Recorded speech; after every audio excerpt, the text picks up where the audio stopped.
হিমাগার ভাড়া কমানোর দাবিতে একটা আন্দোলন চলছে। আজকে কৃষকগণ বিভিন্ন জায়গায় সংগঠিত আন্দোলন চালাচ্ছেন। আমরাও কৃষকের সঙ্গে একাত্মতা ঘোষণা করে আমরা বিভিন্ন জায়গায় অংশ নিয়েছি।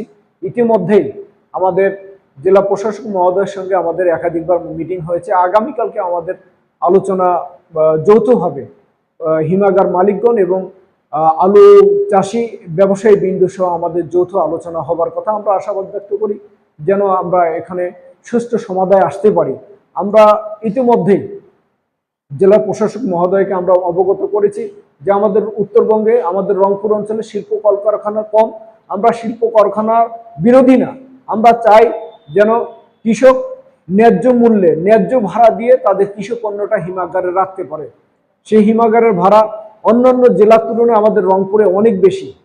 আমরা আপনাদের মাধ্যমে অবগত করাতে চাই যে আমাদের রংপুরের একজন হিমাগার মালিক আছেন, তার 9টি হিমাগার, সবচেয়ে বেশি হিমাগার। ইনি হচ্ছেন সারা বাংলাদেশে হিমাগার সমিতির সভাপতি। ইনি ভাড়া নির্ধারণ করে দেয়। ইতিমধ্যে আমরা লক্ষ্য করেছি, আমরা জানতে পেরেছি তার যে 9টি হিমাগার থেকে ব্যাংক লোন নিয়ে আছে, আমরা জানতে পেরেছি যে এটা সম্ভবত 200, 400 বা 500 বা 700 কোটি টাকা।